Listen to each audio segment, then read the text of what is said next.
So what's it like living off of not even $12,000 a year? So I thought, my most of my normal videos are really around saving and investing because that's what I'm doing. I'm 53, going through this journey of, saving for many, many years and looking forward to a retirement in 10 plus years or whatever. But the important thing is starting and saving. And a lot of people, when you look at some of the metrics, they don't save, right? I mean, I think the statistic is not even 50% of the people have enough money to pay for $1,000 an emergency. So if they're not saving and going into retirement, what are they going to live off of? And for most of them, I would hope they qualify for Social Security. And I recently saw a 2025 Social Security benefit statement, and this is what it was. So the person is living off of less than $12,000 a year. They do make, as it shows here, 15,276, but they take out Medicare Part B and Medicare Part D, and really the amount that they receive is under $12,000. And I thought that was kind of interesting. But so I did use ChatGPT and I grabbed what are the estimates of what Social Security payments are. And so if you're not saving investment, looking at part of the grid, and I'm going to go through a whole bunch of different scenarios. So maybe you can figure out what you're going to get. And I'll also share the link as well. You can go out and actually get your own statement and get a much more detailed view. But if somebody was making an average lifetime salary of around $30,000, so that's on the lower end, of course, but that's where a lot of people make, their benefit estimate right now is between $1,200 and $1,400 a month. So that's what this person looks like. They're making 15,000, a little over 15,000 in total benefits, but after you take out some of the Medicare stuff, they don't even get $12,000. Most of my area, I mean, trying to even find a 1 bedroom unit for under $1,000 if you don't have any savings would be really hard to find. So that's why I thought this would be interesting, and hopefully you as well. So let's go into where do you get your own statement first off. So you can go to ssa.gov, great website. I actually go out here once a year and I grab my own statement, and they give you this a really nice grid on estimating out what your payments will be at certain ages. And you can collect early or wait until your full retirement age of most likely 67, and then it'll actually show you all the way to 70, and you get extra benefits. So it's very important to kind of understand what maybe your replacement income is. So in this case, right, somebody was making on average $30,000 a year, and they're getting about half. It was a little over 15,000. So kind of interesting statistics. So maybe we'll take a look at that a little bit more. So again, using ChatGPT, here were what some of the ranges were. And again, these are taking it at full retirement age of 67. I know with myself and in my industry, trying to make it to 67, I hope I do. But a lot of times people, for medical reasons, job loss or something like that, they get out earlier. So their payments would be even less than these. But so again, I'm going to show you some numbers, and I used all on the higher end at the most. I didn't give you the worst case scenario. I tried to give you what it would be at the most case. But you can see here, again, looking at that $30,000 range, you make between $1,200 and $1,400 a month. And you can see there, it's on the lower range, right? So if you, as a single person, make around $50,000 lifetime average, you can see there, you're going to get $1,600 to $1,900, which is right around the national average. So, you could set, if you wanted to throw in the national average of 1980, you could. So, and again, all these figures are based on ChatGPT, was as of 2025. So average lifetime of $75,000, you can see there, you get $2,100 to $2,400. And I will highlight on the next slide, Social Security benefits are progressive. So the replacement value of somebody at the upper end, you really get a smaller percentage of a replacement salary. So it's even more important if you're on the higher end to be saving. Okay. So if you're making $100,000, it's $2,500 to $2,900. That's where you're actually getting close to the cap of the taxable wage cap. You have $150,000.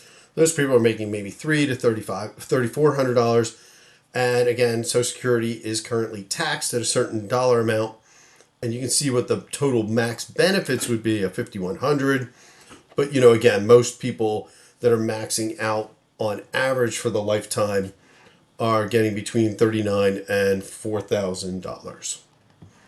So this is where I wanted to show that it is prorated. So again, they kind of take this span of dollars that you're earning, and the first portion is done at a 90% replacement value. The next portion is done at 32, and the next portion is at 15. So you can kind of see here, lower earners get a higher percentage of the income replacement, and higher earners get larger checks, but smaller percentage of their income replacement. So very important, especially I think if you're on that higher end, you're going to see the livable wage difference is quite dramatic. Okay. And then here are some of the ages. So again, you can collect as early as 62 and take a 30% lifetime reduction. Your full retirement age is typically 67, and you can go up to 70 if you want. So on average, you make about 8% a year increase. So let's look at what it would be, what you might collect on at different salary points, both as a single individual, and then what if both people were making the same amount. Obviously, if you're married, you both really want to probably go out and look at your SSA.govs and do that combined total and try to figure out what your lifetime income would be.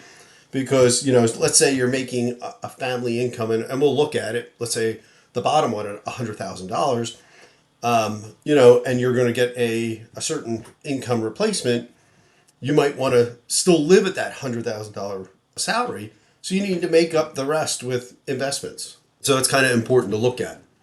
And then the one thing I did want to kind of point out in all of this is, and I look at this as with my own spouse, right? While yes, when we're married, right, hopefully we have a very long time in retirement, we will be collecting 2 checks.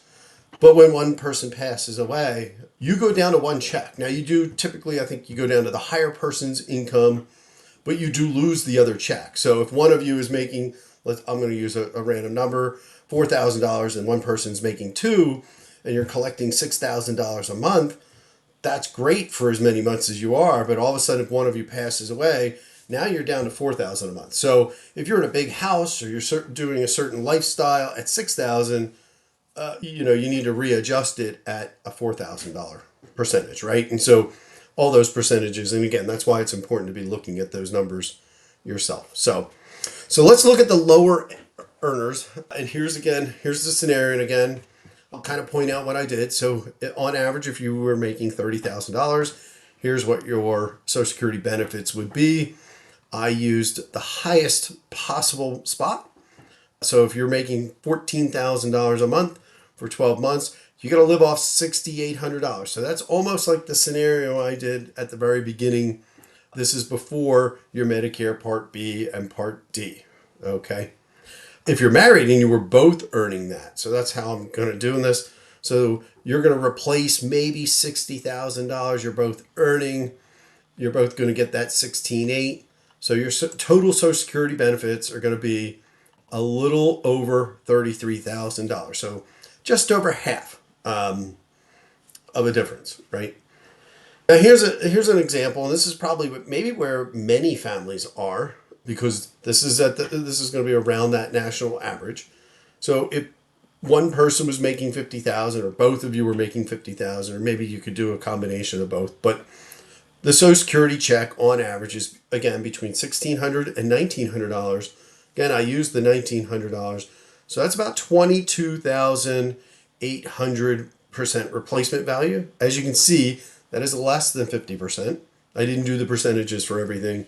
And again, if both of you were making that, so as a married couple, you're making about $100,000 on average, and your Social Security benefits is going to be about $45,600. So $45,600, I mean, maybe you could both live a comfortable retirement if your house is paid off. You're not looking to be buying cars as often, stuff like that. But again, this is why I'm going to say, you should be saving and investing as well, so you can hopefully make up the other half of that with your own investments. So here's an example of somebody that's making $75,000 a year. And again, I use the upper range. So on average, a single person that's making $75,000 is going to have a Social Security payment of maybe around that $28,800. A married couple, so they're both doing that, their total's about, just under $60,000. So, I mean, that's probably going to be a big swing, right? From going from $150,000 total income all the way down to 60. So again, this is where it's going to really start to show that, especially if one or both of you are on the higher end, you want to start saving an investment. If your salary is $100,000, your Social Security payment is going to be about $2,900, you hope, again, on the higher end. So your Social Security benefit check might be around that $3,400. Again, this is without the Part B and Part D. And a married couple, both around that same point, is going to get close to $70,000. So $70,000, I think, is actually a really nice amount, especially, many people live off that easily. Same with the 56. Many people live off that. But going from a $200,000 income maybe down to 70, that's a big drop. More than half, of course. Now, if we look at the very high end, and this is where I find it kind of interesting, because it's probably a very small, very percentage that both people might be making this and getting this Social Security payment. But again, a single person that is getting $150,000 a year might get about $40,000 in Social Security payment. A couple might get about $81,000. And then if they were maxing stuff out, again, on average, those people might get about $48,000. And if they were married, close to $196,000. But again, before that, they were making over $350,000. So they are going down quite a bit in that perspective. So I just thought this was kind of interesting. Again, this is the reason all behind why you should be saving and investing. I don't think, until I actually saw this individual's income, I wasn't thinking that. And again, I know I have my own numbers, someplace, but I am saving and investing. So I have a different number that I plan to be adding onto my Social Security. If you were just thinking, and I'll come back down to this one, somebody that is only, somebody that's making $50,000, a very respectable income, then when they go into retirement has to live off of just over $22,000 before any Part B or Part D comes into play. That's a big drop, and, they need to understand that they still need to pay rent, if they don't own, still need to buy groceries. They still need, may need to get a car, or maybe they're taking a bus. I don't know. So I thought this was interesting. And again, I thought I'd share this because this is the part where, again, as you look at most of my other videos, it's why do you think you save? And, if you're doing 8% or 10% of your income saving, you're going to have a very nice nest egg to be able to retire comfortably. So hope you found this interesting. If you do find these type of things interesting, please like and subscribe. I'm just doing my own journey. None of this is financial advice or anything like that. But again, it's important, I think, that when you're first starting out in your career and you haven't looked at any of this, that you at least get some knowledge on it, because you don't want to wait until you're 30 or 40 or 50 and then all of a sudden start and realize that, maybe you're going to go from a $200,000 family down to $70,000 when you retire. So thank you very much, and hope you found this interesting. Bye.